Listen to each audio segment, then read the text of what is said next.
Unsiloed podcast is produced by University FM, elevating the stories of your institution.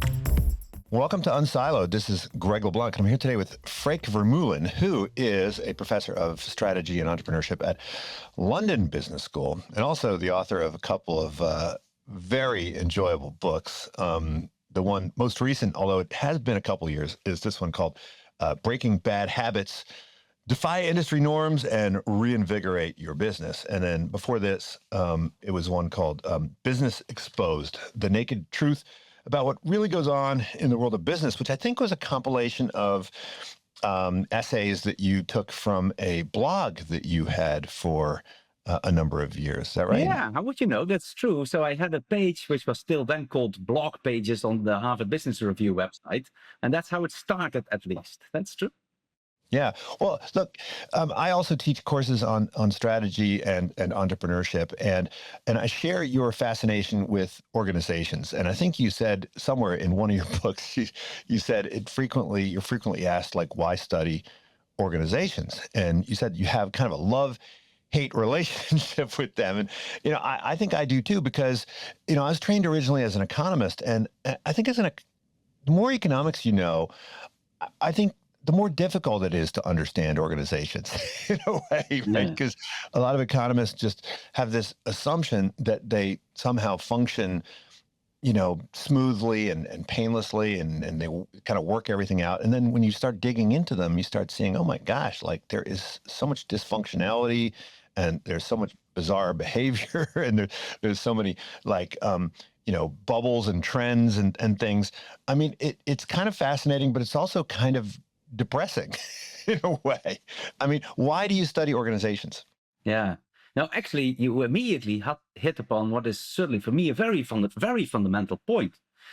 Because, one, I study organizations because I do think of them as, probably not one of them, but the most fundamental building block of human life. And I really mean that. Because if you look at human society, right, and what sets us apart from other animals, as other animals also cooperate, and sometimes more than we realize, whether it's cleaner fish or whether it's monkeys or ants or whatever it is. But we humans are truly stunning in terms of a cooperation. If you look at our organizations, just the scale of it, but the complexity of things that we as humans come up with, and I'm not even talking about academic research, but I'm talking about smartphones or something like that, or brain surgery, that is really, if you think about it, quite astonishing. Certainly, if you think about it, that no single individual understands at all how to make a smartphone. I remember this English performance artist, I hope he was English, that I remember it correctly, who set himself an assignment to recreate a toaster. And a toaster is actually has a very simple piece of technology. And just to make one from scratch, he spent months and months and months on it, trying to bucking about with iron ore and so on, and he just couldn't. And that is actually, I think, the reason why I like studying organizations, because they're so fundamental to human life. And also because lots of things go wrong in them. I should also say you hit the nail on the head a little bit, absolutely more than you realize, or that we would like to. That economics has brought us a lot, also in terms of understanding organizations. Although I should also say the exchange between organizations more so than within organizations, but certainly a little as well. But we and my first PhD is also as an economist, although I later also got a PhD in sociology to understand human behavior a little bit more. But it also seems to restrict people and managers in really understanding organizations and what motivates people and how we can actually do strategy, for instance. And you hit the nail on the head in the sense that as one element is actually the opening paragraph now even of the new book. So I've written the opening paragraph at least already. It's exactly about that. That sometimes more economics training and more economics background, we have some evidence that it seems to sometimes backfire in organizations and makes people worse at understanding human behavior and certain aspects of it rather than better. Well, that poses a big challenge for us. I mean, most of the people in my group who are teaching strategy, I mean, they have an economics background. Very few people have sociology background, or even, I think you have a lot of analogies to biology in your work. And so, you have sociology, economics, but a lot of biology. And you talk about kind of variety and selection. I also love to use these sorts of images and analogies. But of course, there's a huge difference, right? Because in evolution, it's, blind evolution, and it doesn't happen with any kind of intent. And so, Yeah. humans have the capacity to think strategically, right? So what can we learn from biology, and what can't we learn from Yeah. biology? Yeah. One, we certainly can learn a lot. And I would even say it's more than an analogy. It's largely the same mechanism, although, as you rightly say, of course, there are fundamental differences between the evolution in biology and the diffusion of genes and the replication of genes and the diffusion and replication of human behavior. But why it's more than an analogy is actually, rather than biology, I would say, although that's where it originates, I borrow even more from, or get inspired by, or plagiarize even more from cultural anthropology in that sense. Because we certainly have a lot of research in cultural anthropology, or social anthropology, as we more often call it in Europe, in which behavioral practices, and you can think about it as simple rituals or so, and in primitive tribes, but that extends also to larger and more modern day societies, is that human behavior follows very much the same mechanism of variation and selection and retention, Darwinian evolution, where some practices replicate and evolve further and other ones die out, for instance. So in that sense, it's actually from biology to cultural evolution, if you want to, and the behavioral practices that we have in organizations. Managers are not different than headmen of tribes, and there's a lot of rituals and practices which are also very similar in terms of how they come about and how they change and how they diffuse as the rituals in primitive tribes. So it is definitely Darwinian selection and evolution, but then much more about cultural practices. Yeah, I mean, when we observe what managers are doing, I mean, it seems like the reason why they're doing it is because they've observed other people doing it, and the others seem to be successful when they use these practices, right? So there's a lot of imitation, right, that goes on in management. I mean, is that the primary kind of pathway for diffusion? Is it imitation, or is it instruction? I mean, do they get these ideas from business schools and from training, or do they get it from their colleagues and their peers? Yeah. So indeed, of course, much of human learning is imitation. But not only humans. We see also how chicklets learn to gather food is by imitating mother, right? And human learning and how we pick up practices and behaviors is, of course, largely also observing and imitating. And where you see we're inclined to imitate seemingly successful others, actually what we learn more and more from research is that that's probably pretty literally in our genes. I myself also, with some PhD students and former PhD students, also run, for instance, experiments, including even eye tracking software to look at what people pay attention to. And we are naturally drawn to high performers. Even to the extent that in the eye tracking experiments, for instance, where we have a lot of, in this case, companies or managers around, and we pretty much inclined to ignore the ones that are not high performing, pick out the ones that are high performing, observe their behavior and replicate. So we're always benchmarking, basically. Yeah, and actually sometimes we formalize that even in benchmarking exercises, but it's a very human inclination, and understandably so. But for instance, the analogy, although again I would say it's more than an analogy, is in a primitive tribe. You would go hunting with 40 men. You see one person who's much more successful in hunting than everyone else, and people want to imitate usually that man. But what we don't know is exactly what he does to make him so successful. And then just the optimal strategy could be to replicate everything. And also his footwear, also his morning rituals, because we don't know what makes it better. And that is certainly what we see in managers and organizations as well. And that's not bad, because sometimes that means that we imitate good things, and that's true. We also become successful. But there's a lot of limitations to that, including cognitive limitations, and we might be picking up some bad habits and some things that are not only completely irrelevant, with respect to what you're actually after, becoming a better hunter or a more high-performing companies. But sometimes you also pick up things that are just outright detrimental. And as in biology, but also in cultural evolution with primitive rituals, for instance, therefore, sometimes pretty harmful practices, management practices, can spread and actually persist pretty easily, like female circumcision, or like foot binding practices in China, where basically women get crippled and so on. And these outright harmful practices can diffuse and stick around for surprisingly long periods of time, like some management practices. So, I mean, there's a couple of reasons why imitation could be problematic. I mean, you point to a couple of them. One of is that, well, you know, this might just simply be a high volatility practice, right? And so the folks who are the winners are exhibiting this trait, but the folks that are the losers are also exhibiting this trait, right? And so we don't have a good sense of what the kind of average impact of the trait is, because we're only focusing on the upper end, right? Yeah.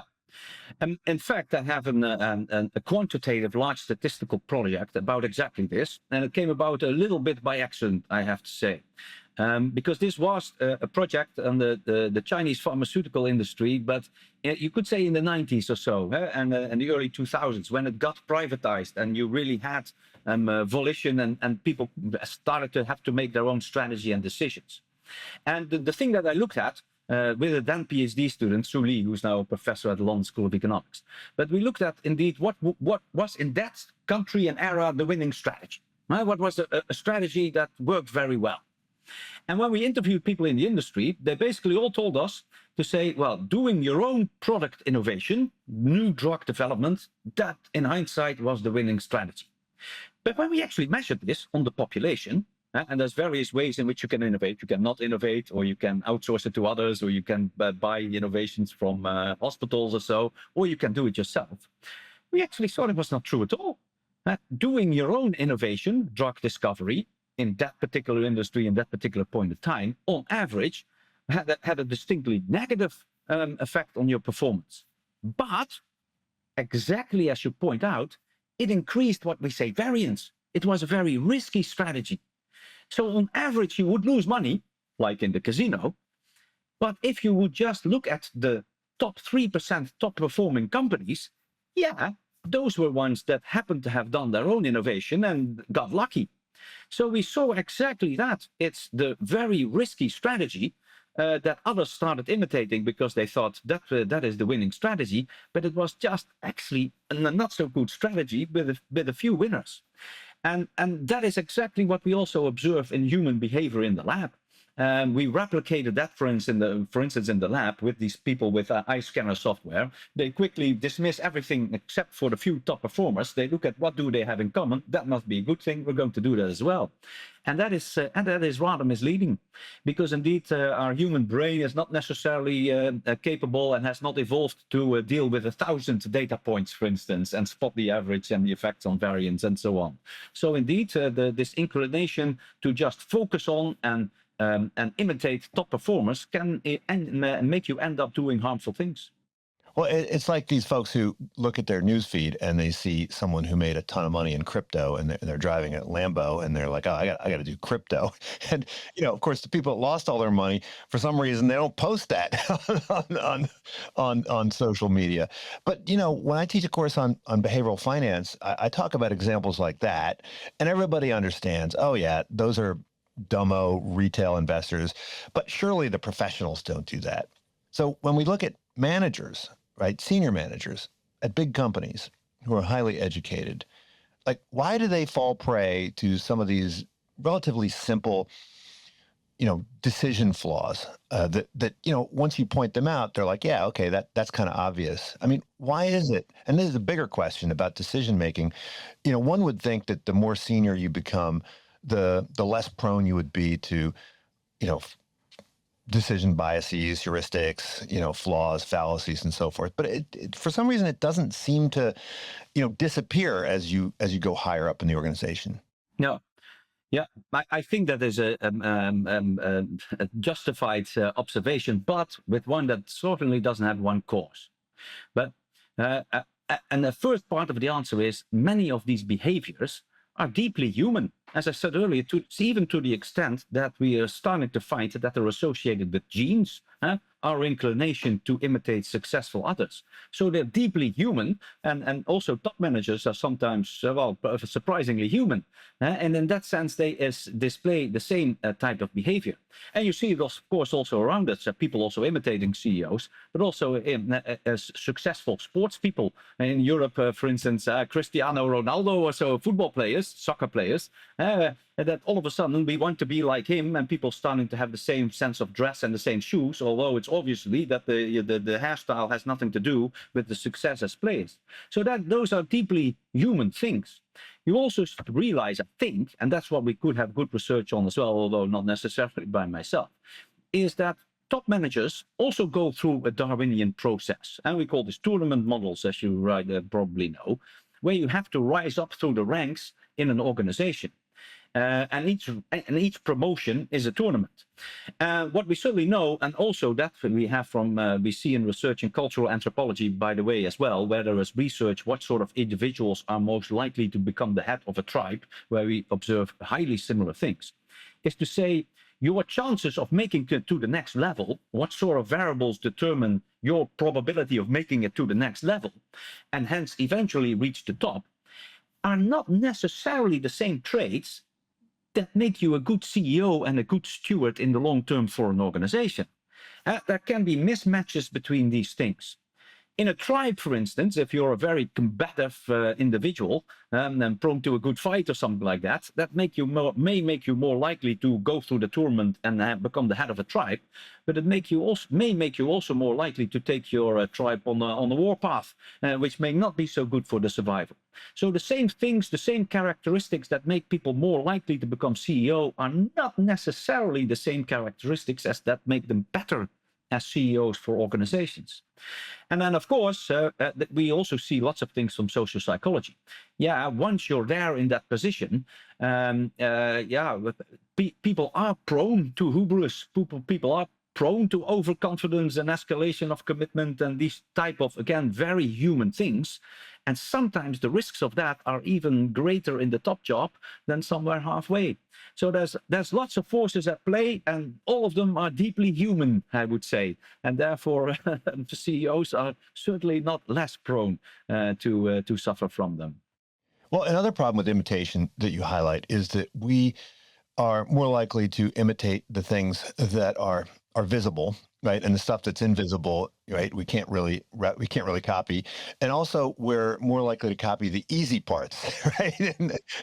And disproportionately to the hard parts. And so that creates sort of a loss of fidelity, right? So that the things that, if there are things that make you successful, when they get copied, there is some kind of translation problem, right? Yeah, and when you say visible, we're prone to imitate the things that are visible.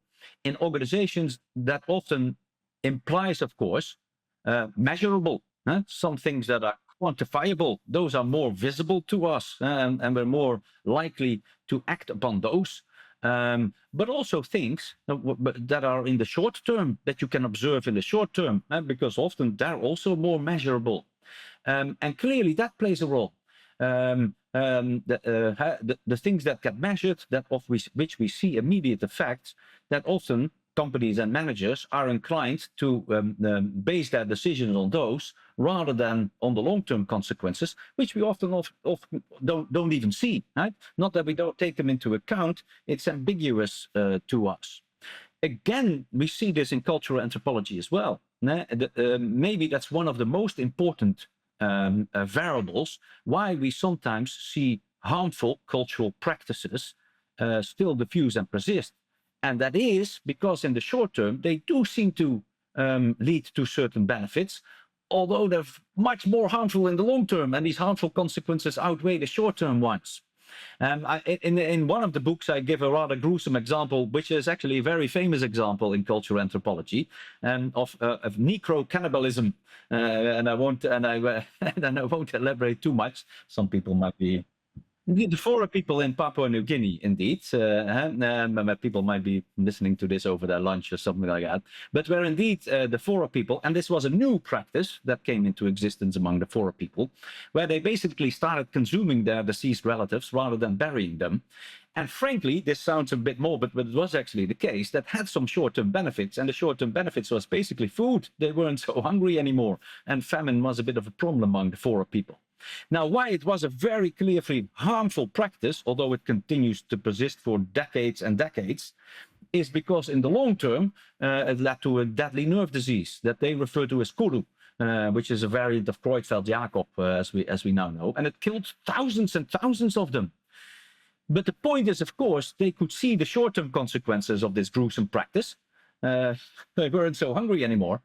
But the long-term consequences, one, they couldn't anticipate, but even when their long-term consequences were happening to them, they were dying by the thousands, they could see this mysterious disease called kuru. What they couldn't do is understand, this kuru disease has come about from the new ritual that we started 10 years ago. So they still persisted, although the harmful effects were happening to them. And that we can see a bit in organizations as well. Sometimes we really act upon short-term consequences. And I've done myself some research on this, again with a former PhD student, Mahela Stan, who's at University College London now, in the IVF industry, where clinics clearly adopted certain practices that brought them short-term benefits. It brought them very long-term negative consequences, which they didn't understand, not even when they were happening to them. Yeah, I mean, I was just talking about the IVF example in my class last night. So which I got, of course, from your work. And in that example, right, you talk about how important it is for organizations to have like a rally car, right? In other words, they should embrace things that are difficult, do things that don't seem to have an immediate payoff. Right. And I mean, this seems like a difficult pitch because you have to kind of do it on faith, right? You don't have any proof that this is going to somehow benefit you.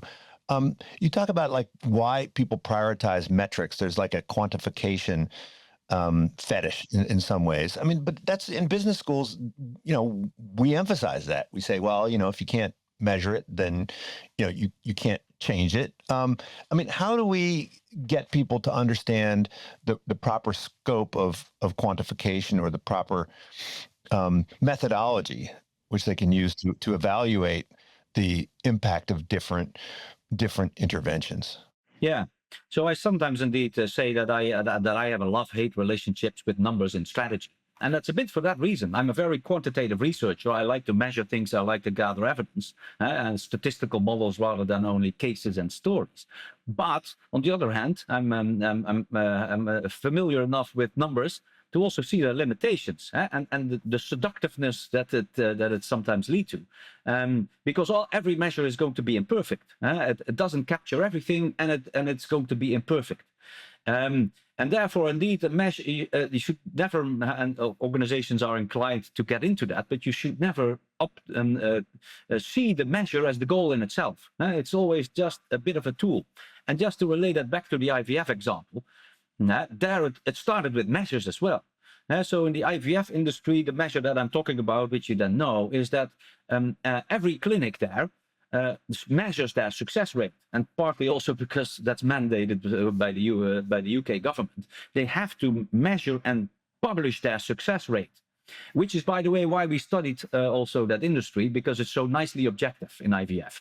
Now, the success rate, sometimes you can debate in an industry, is this a success or a failure? Not with pregnancies. That is pretty black and white. So they really have, say, our success rate is 33%, for example. And the UK government mandated that clinics publish that. Again, with the best of intentions by the UK government. They wanted to have consumer choice and transparency and help consumers. But what happened there is indeed, of course, you can often manipulate the numbers, and manipulate is perhaps a bit too grave a word. But what clinics started doing is to say, indeed, look, if this position in the league table is so important, we're only going to treat easy patients, right? Ones that we're pretty sure will get pregnant. So we get through to 33% from to 35 to 40 or something like that. And that's great marketing. Gosh, we have a 45% success rate that attracts more customers. But therefore, and that's the seductiveness of the short term. It's pretty easy to do. We select out the difficult patients. We only treat easy patients. Numbers go up. We get more customers. It's wonderful. And we become more profitable in the short term. The drawback of that was the race car that you referred to. Once you stop treating difficult patients, you stop learning and improving. And we could simply measure this. These clinics that did easy patients hardly improved over time, while these clinics that did difficult patients, they improved a lot over time, and after a number of years, they actually had higher success rates. I should also say, just like with the Fora people who consumed their dead relatives, these clinics saw the trouble that they were in. They did see our success rate is lagging behind. How come? What they couldn't understand is to say, that's because 7 years ago we started selecting only easy patients. So it's a very similar thing, but it's numbers driven. We focus on what we measure. It's short term versus long term. And the race car analogy is a bit that. Sometimes you need to do race car racing as a car manufacturing company, not because you're going to make a lot of money on that. Also not if it's your hobby. You should still do it for functional reasons, but you can learn a lot from difficult things. Difficult IVF patients with a low probability of success.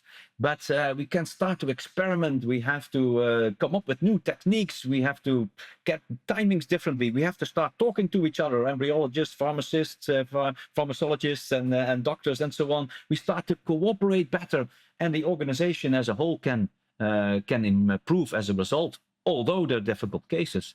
And that's a bit the race car analogy. Sometimes as a car company, you need to do difficult races, difficult terrain, and so on.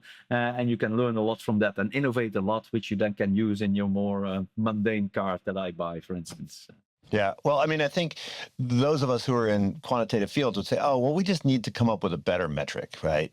In other words, we need to let's not use this very simplistic fertility metric. Let's come up with a more complex metric. I mean, in universities, right, we all have teaching evaluations that we give to our students before the last day of class. And I've always said, you should be asking them 5 years later, right?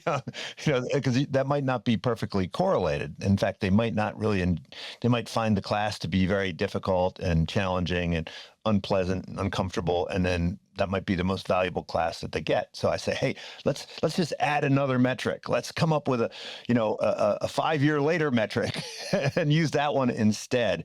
I mean, wouldn't the response be like, hey, let's just come up with more sophisticated quantitative tools? Yeah, and actually we see that in organizations as well. So, for example, over the last years, I've done a lot of case study research. I didn't work with them because I don't mix research and say paid work or so, but case study research on Philips. Philips Electronics, a large Dutch company, not coincidentally. And there, the then CEO, Frans van Houten, was, I guess, a bit a guy like you, Greg, saying, these measures are imperfect. We need to make better measures. And of course, he was right, just like you are right about teaching evaluations. And he said, we're going to come up with more sophisticated measures. First of all, these measures are also going to be imperfect. Now, that's one. But two, they capture, the more sophisticated they also become, they capture part of the issue. So what he came up with is, then we have these KPIs, of course. We use these KPIs as well. And we use these KPIs. And eventually, there was something like 34 KPIs within Philips, which were all quite sophisticated. But then it also becomes unmanageable. And guess what? It's still imperfect. So, of course, it's a balancing act. It's, of course, a balancing act between having a limited number of them, having them also simple enough that you can measure them and you know how to interpret them. And then still, I think, you should toss them aside a little bit and make what the CEO of a large television production company said to me when he was talking about due diligence and acquisitions and so on. We do all the numbers and then we toss them aside and we make a decision based on intuition. And he was right, but that intuition is fed by these numbers and your understanding of the business. But it is important to not mistake the numbers for the goal itself. Yeah, I mean, there's a certain benefit. I mean, I make the same point in some of my finance classes. There's a certain benefit to going through some kind of standardized DCF analysis. But at the end of the day, right, you can't make a decision based exclusively on that. That just sort of might highlight certain things. It might reveal things that you wouldn't otherwise see. But it's so flawed that you can't actually base your decision entirely on that. So, I mean, do we want to advocate for doing these exercises for illustrative purposes? And I think you also, I think you suggested that it might make sense to kind of rotate the evaluation methods that you use. Kind of at one point in time, say we're going to evaluate you on individual contribution. And then the next period, we're going to evaluate you on, group contribution. And when I heard about that, I was like, oh my gosh, that just seems like a recipe for confusion, right?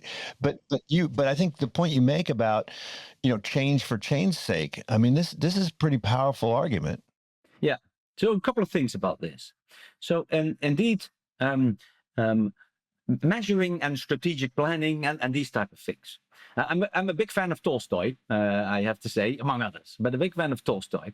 And I don't know if you have read War and Peace. Tolstoy highlights a particular element of leadership.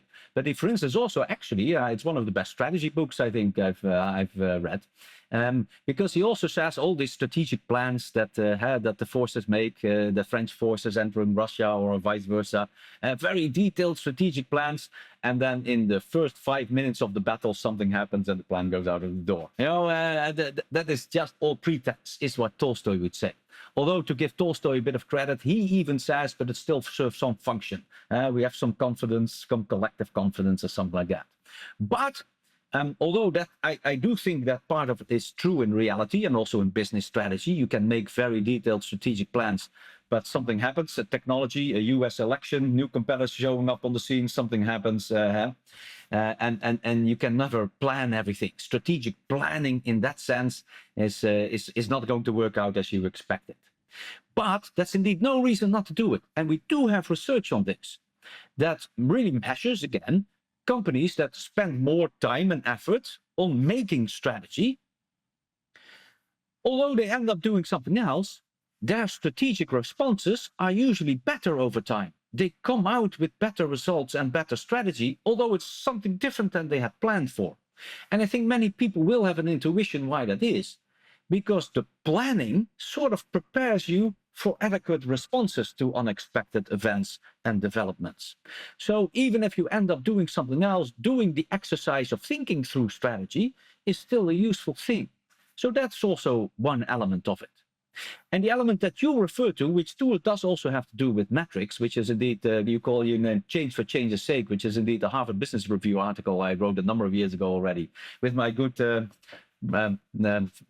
colleagues and whiskey drinking buddies, Ranjay Gulati from the Harvard Business School and Panish Puranam from INSEAD, where we said, but again, based on research and also from some others, quantitative research, but also some case study research and some formal models, some simulations, so to speak, is that sometimes varying the metrics that you use or even the organizational designs that you use, how people are grouped, what your incentive systems are, and varying it over time can sort of compensate for the inevitable shortcomings that every measure or every organizational structure has. And a guy called Al West, the CEO and founder of SEI Investment, and I spoke to him several times, he gave me a good example of that, and of just one specific aspect. I remember one time I met him, and he told me that he was making changes to the company's remuneration system. And he was just changing it, I forgot from what to what, but it was, for instance, from individual incentives to group incentives, or firm incentives, I don't know. And I listened to what he was changing, and he said, yeah, 3 years ago, I also changed it. And then he said, and probably 3 years from now, I'll change it again. And I said, Al, do you think you'll ever get it right? And then Al looked at me and said, of course not. There is no right remuneration system. Hey, every system has advantages and disadvantages. He said, I'm now going to give people individual incentives so that they're focused on their job and when they work out. After a couple of years, when they're very focused on that, I will open their minds a bit to give them team incentives so that they're aware of the relationships with other people. After that's been instilled in their minds, I might shift back or to something else. Because he said everything has advantages and disadvantages. Different systems have different ones. By changing them over time, you can get the balance right. And we see that in organizations as well. We see organizations that centralize, and then after a number of years, they decentralize. And guess what? A couple of years later, they centralize again. And it's not always good. Sometimes it's frivolous and it's not right and it's too soon. But it's also not always bad. It can have some advantages to shift between different systems and organizational structures, for instance, to at least get it right over time on average. And that's the same thing, I think, with metrics. Metrics and incentive systems and so on are, of course, closely related subjects. Now, this insight, this is something that really changed my thinking, because if you do organizational economics, the premise is that if you know something about the production process, if you know something about the human capital needs, if you know something about the asymmetry in information and so forth, you can design an optimal incentive scheme or the best possible one, right? And it's going to match. And what I think that neglects is that over time, right, those things are going to change. They're going to change in a way that adapts to that system. And it's going to adapt in a way that actually makes that system suboptimal, right? And that's the part that most organizational economists miss. And so it's precisely at that moment when, everybody's kind of adapted to that you want to mess it up again, right? And so is there like a science behind the optimal timing of kind of reorgs and the optimal, shape of those reorgs? Yeah, a little bit. Because what there is behind and what I can be concrete about is sooner than that, Greg. Sooner than when it's not working anymore. And I know I'm simplifying your point, but you don't want to say, gosh, it doesn't work anymore, we have to change it. Because actually, and that's why you call it change for change's sake as well, is you want to avoid trouble rather than solve it. Now, what is solving trouble and what is preventing it? So right when people are starting to get pretty comfortable, like that's when you gotta shock them out of their comfort, right? Yeah, exactly. So indeed, when they say, gosh, this is comfortable, because companies are not comfortable when they're in financial trouble and so on. But then it's basically too late. It's when you say it's comfortable, and I won't use this terminology, but people in companies will recognize this terminology, we're pretty comfortable in our silo.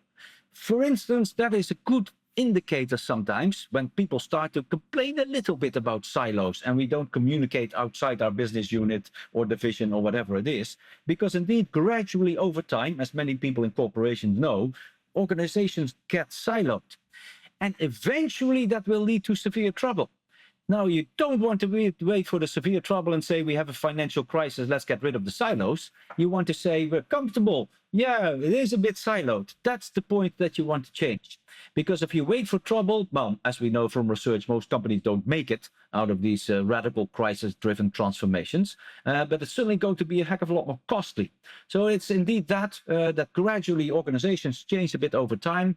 And before people get comfortable, before you hit crisis, you want to make some changes. That's actually exactly what Al West also said to me when I spoke to him, as I said a few times. Is that he said, yeah, I constantly make these changes, and my employees would ask me, why are you doing this? We're performing so well. They would actually say, you're disrupting us, you're changing a winning team, and so on. And he just said, yeah, and I just explained over and over to them again, yes, we're performing very well, and I just want to make sure we keep performing very well. Therefore, I don't want to wait for trouble. But what he also said, and that refers to an earlier point you make, this sounds pretty disruptive. He said, yeah, disruption is partly the goal, but he added to that, and he said, the first few times, that was very disruptive. People didn't like it. We're performing well, and you're disrupting it, and so on, just for the sake of it. But he said, gradually, over time, that became the culture of our organization. People got used to it. People got to like it. Some people who didn't like it, didn't get used to it, left. And he added, I didn't mind them leaving. And now it's the culture of our organization that we're very dynamic and there's always something going on, so that we don't become inert, rigid, and siloed. So it's also this more dynamic organizational forms. Eventually, at least the feeling of disruption becomes less, I would say. Well, look, why don't we do that in academia? I mean, we have, I mean, I think a typical company will do a reorg, every couple of years. And as far as I can tell, academia, hasn't done one since the late 19th century. I mean, like in my business school, it's very rare for a marketing professor to show up at a finance workshop, for instance. I mean, why is it that we don't do this in academia? What would that look like? Yeah. So of course we're traditionally functional organizations, strategy department, marketing department, finance, operations, and so on. And reshuffling would be quite a shock to academia. Now I'm there meaning that we necessarily should do it, because sometimes for a certain organization, a particular organizational structure just makes sense. What I'm more eager to emphasize is that it's not only about how we group people. For instance, it could be about incentive systems. For instance, it could be about temporary project teams or any other way that resources are allocated.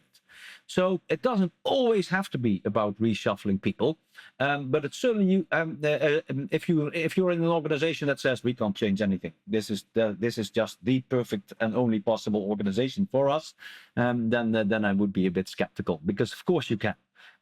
So you can always think of certain things that you can vary over time and change people's mindsets and cooperation patterns and these type of things.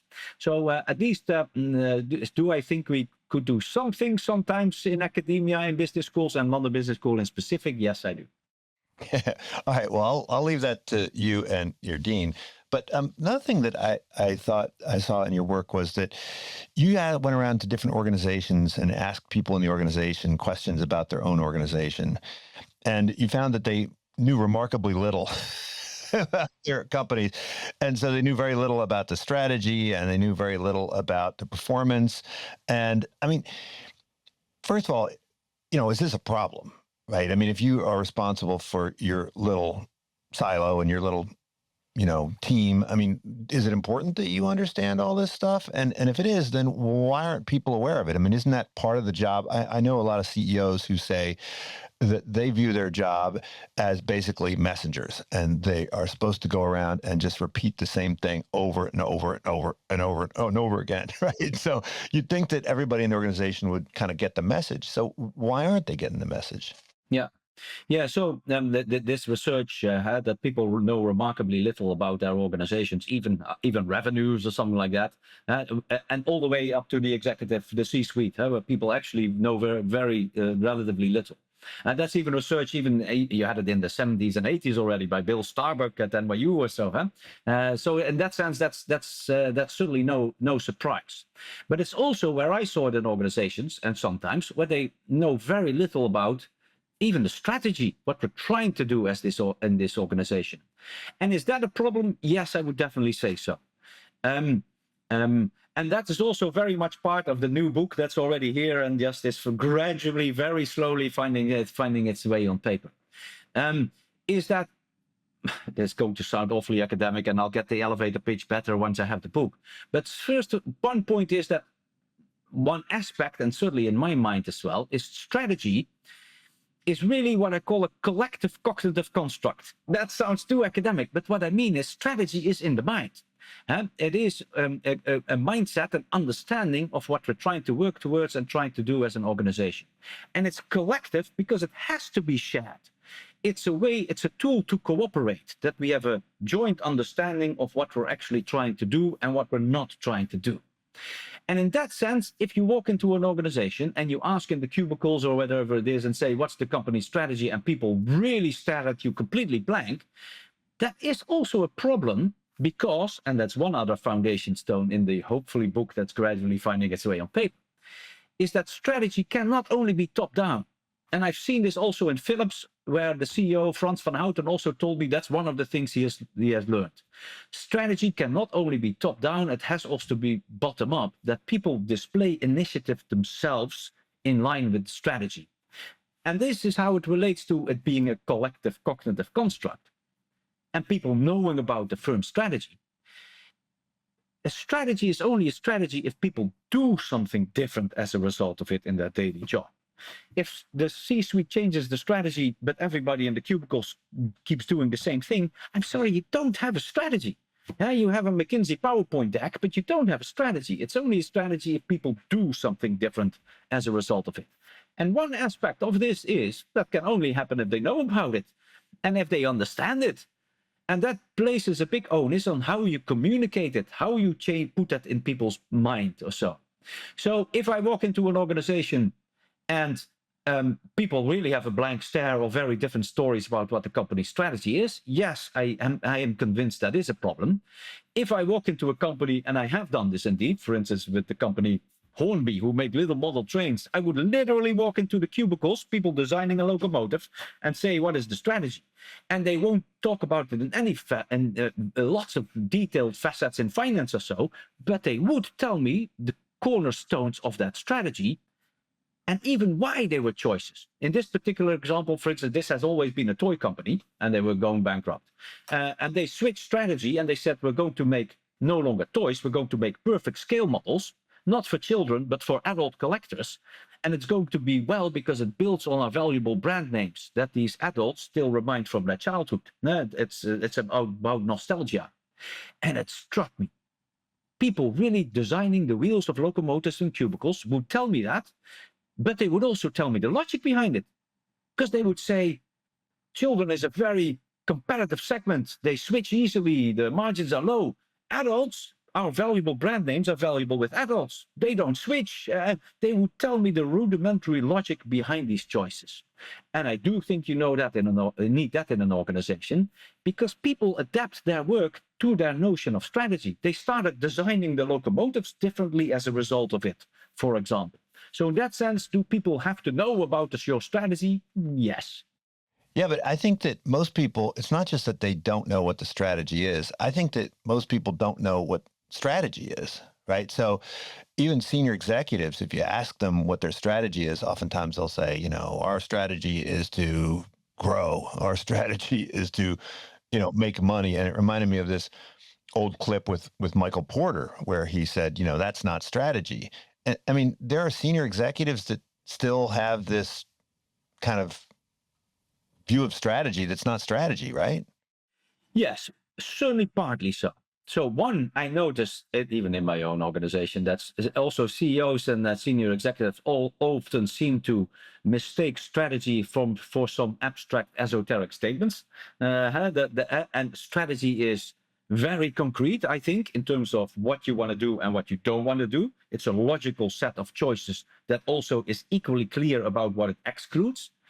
But indeed, I very often see, even today, I have to say, when executives express their strategy, it's often things like this. We want to be number one in the market in which we operate. I literally was talking to a company today that said that is our strategy. And that want to have customized solutions, but also have efficiency benefits from standardization. So anyway, let's... So we want to be number one in the markets in which we operate, to which a Silicon Valley CEO literally wrote to me and said, yeah, that's by saying, I'm going to win the 1500 meters at the Olympics by running faster than everybody else. That's my strategy. Where he said, that's not a strategy, that's the goal. The strategy, how you do this. Now, I have often, though, noticed, and we should give CEOs and so on a little bit of credit here sometimes, and that's also always what my good colleague and friend Kostas Markidis emphasizes. If you look at strategy statements coming out of the words of CEOs or PowerPoints or websites, that's usually stuff like that. But if you dig deeper, and sometimes you have to ask, what are the big choices that you make, which are not difficult, not easy to reverse in the long term or something like that, then people do come up with saying, yeah, well, this was a choice. And so sometimes they're also making and implementing strategy without necessarily realizing that that's what they're doing. And then, so sometimes when you first see the esoteric statements and the goals, you think, oh gosh, this company does things, and those exist as well. But sometimes executives are smarter than they talk, fortunately. And you just have to dig a little deeper. Yeah. Now, I've heard a lot of people say that in today's world, having a strategy is a fool's errand, right? If you are trying to say this is where we want to be and this is what we want to do, it's ultimately going to have to change because of new circumstances. And so they would argue that organizational design is the new strategy. And I think that, you make some claims that are somewhat in support of that proposition, where you talk about how you want to set up the organization in a way that allows it to provide a competition for ideas that allows for the best ideas to emerge. I mean, you talk about the Intel story, and in my class, I always go back and forth because there are two different versions of the Intel story, where one is top down, where Andy Grove's like, hey, we got to switch. And the other is that they just sort of set up a structure which allowed the strategy to shift in response to signals in the environment. So, I mean, is organizational design the new strategy? Yeah. So it relates to the point that I made earlier, that I said, and you used the word somewhat as well, as a good academic, without going into absolutes, that strategy is also and needs to also be bottom up. Indeed, people taking initiative themselves and so on, which is also part of the Intel story, things emerge and so on. That's the bottom up element. And I do think you need that for strategy. But it is somewhat, and it's also because this will only function, and again, we have research on this is not just intuition, if at the same time you also have a clear top-down strategic direction in mind. This is what we're going. These are the broad parameters. Within those parameters, we would like you to come up with initiatives and contribute to it and so on, but within these parameters, because that's the collective element of the cognitive construct. It's not everybody going off in lots of directions. No, we're trying to head in the same general direction. And that can be more or less narrow, but you certainly need that direction. And that is a top-down element. That is a set of choices. So why did it work in Intel? Is it this story top-down, or is it that story bottom-up? Well, guess what? It's going to be both. As Robert Burgelman, the guy, as you know, who made a lifetime studying Intel, said, top-down needs to mean bottom-up. One will not function without the other. If you're just communicating top-down, as Frans van Houten started doing when he trying to transform Philips, and they just even PowerPoints, this is the new structure, this is the new orchestra design, and after a few years they thought nothing is happening, and they thought, that's the behavior of people isn't changing, so they started sending top-down PowerPoints with, this is how we would like you to behave, and then they thought, gosh, only this top-down stuff is not going to work. We also need bottom-up things, and that is a different aspect of leadership. And you definitely need both. Top-down needs to meet bottom-up. But the top-down element you should also not shy away from. It's not very democratic. Yes, you might ask for a lot of opinions and insights and so on, but eventually you need to make a choice and say, this is where we're going, hence not there. Within those boundaries, please contribute. And so indeed, is organizational design the new competitive advantage? If you manage to come up with a design that instigates that bottom-up behavior, which is also part of the new book that's hopefully finding its way on paper, how you can do this, because certainly it's not by sending PowerPoints with bullet points, this is how we want you to behave. Yeah, then that can be a source of competitive advantage. Because as you know, competitive advantage and hence successful strategy eventually come from what you have, not from selecting better markets to operate in, but better for you. What do you have? What resources and capabilities? And of course, the design of organizations, unless someone can just jump in and copy it next week, is going to be such a source of competitive advantage. So I think sometimes people say is organizational design is organizational behavior, not strategy. No, that's very much a strategic aspect. Even the famous quote, culture eats strategy for breakfast, which I'm sure you get all the time as well, is saying, no, culture is part of strategy in that sense. So there are very strategic aspects that you cannot decouple. So can organizational design be strategy? Very much so. Is it new? No, it's not new to us. Well, look, we've talked about variety and selection and imitation and the pros and cons of all of them. And so maybe the last thing would be fidelity and, how these organizational practices get perpetuated. And I think, you wrote a lot about how whenever something is done for reasons that are simply, this is the way things have been done, right? You should definitely start investigating. And I'm always kind of surprised at how often you encounter this, right? I mean, certainly at universities, this is the sort of default response, right? This is the policy. Like, why are we doing it? Well, it's the policy. It's like, why is it the policy? Because it is the policy. Why is it the policy? Because it's always been the policy, right? And then that's sort of where the inquiry ends. I mean, that seems to be a feature, not a bug, right? The idea that we retain these practices. There's an element of conservatism within organizations. If it ain't broke, don't fix it. How do we overcome that? I mean, what are some techniques we can use to disrupt that? I mean, besides just simply insisting that people, provide better reasons for what they're doing. Yeah. Yeah, although part of it is that, I think. You need to be able to express and justify or explain. But indeed, I'm also always surprised by this. So I do quite a lot of case study research, right? I write cases about companies and try to find out what their strategy is and how they have organized their key processes. And of course, then I always ask, why have you organized this process in this way? And indeed, you would be surprised how often you get the answer. That's how we do it. That's how we've always done it. That's part of our company X way. Now, sometimes, of course, people can give good explanation why that's a good way of doing things. And if I understand it, I think it's fine. I've also learned if I really don't understand it, then it's also time to be skeptical. Because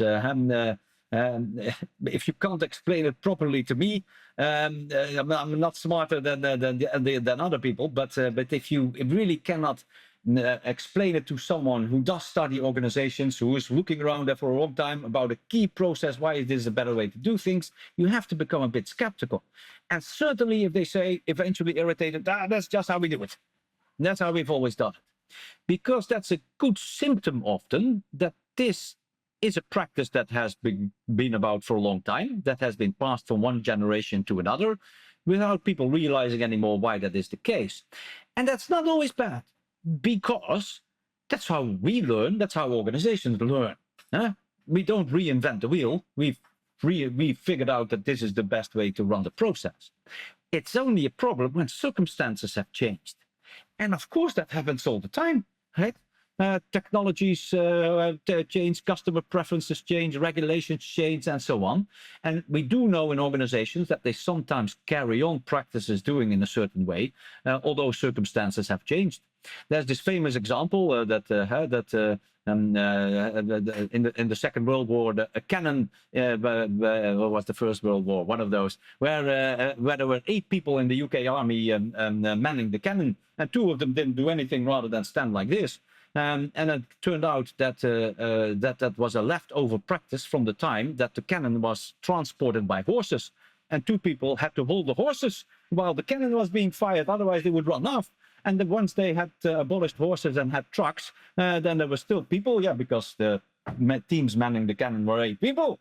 And then organizations have a lot of these practices around. And I do think that's a symptom. If you hear, we don't know, that's just how we do it, at least it's a reason to think we need to question this. How can we do this more systematically as organizations? This is, of course, the key thing. One thing I've certainly noticed, this is noticing it rather than hard statistical research or so, but I've noticed that the people who mostly ask these questions and question practices and say, why do we do it this way, are newcomers in organizations. Every time I give a keynote speech about these type of things, someone afterwards will come to me and say, I've now been here for 3 months and we have these processes, nobody can explain why. And that is also human psychology, as you may know, the old Ash studies.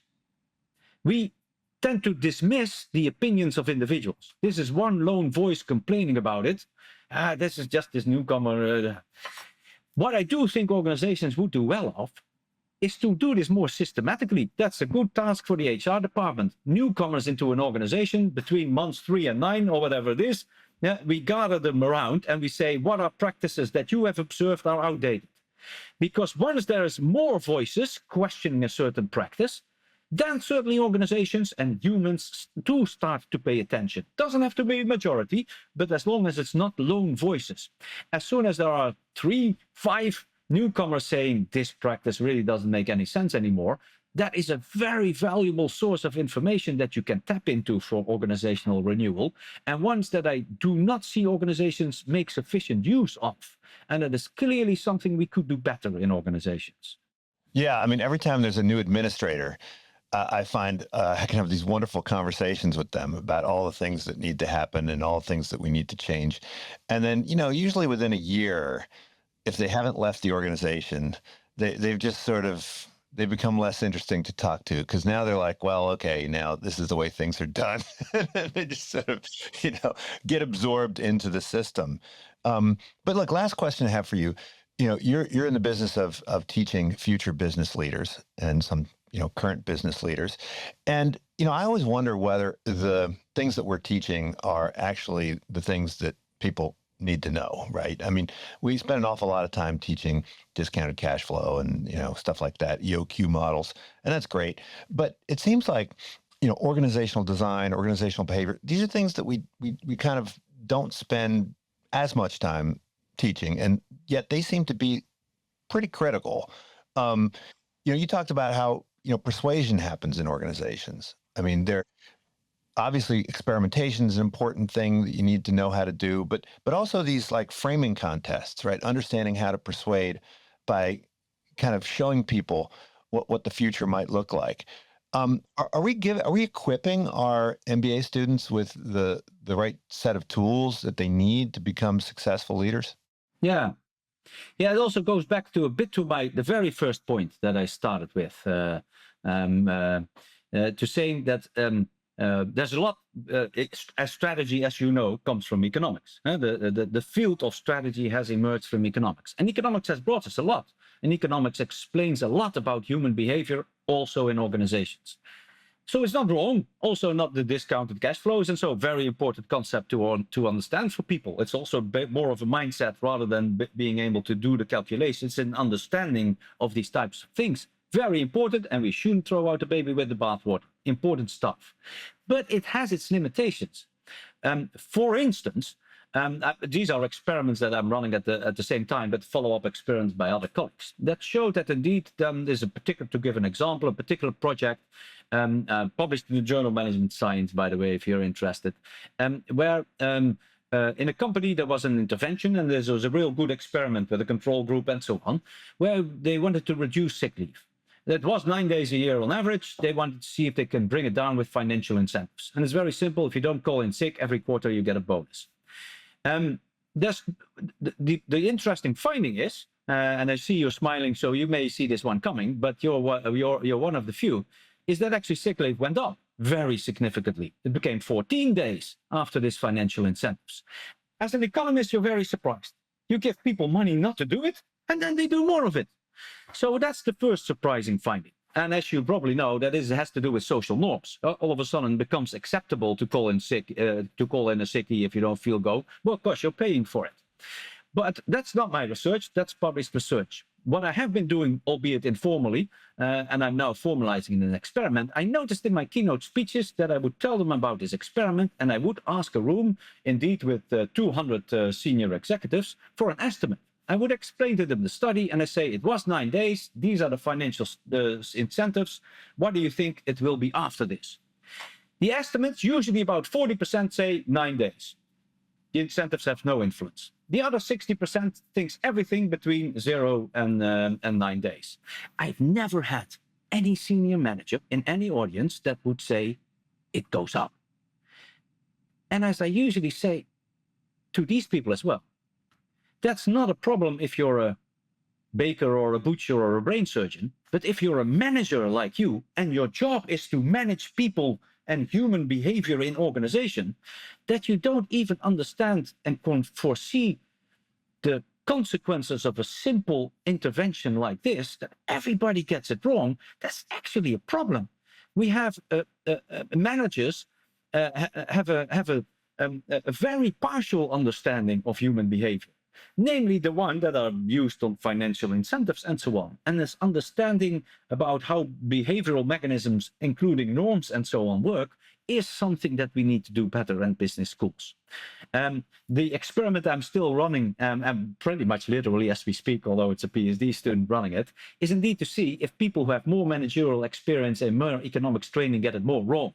Because we have some other studies that suggest that understanding more about financial incentives and economic rational behavior makes you less aware of these other aspects of human behavior, which of course exists in organizations and in reality.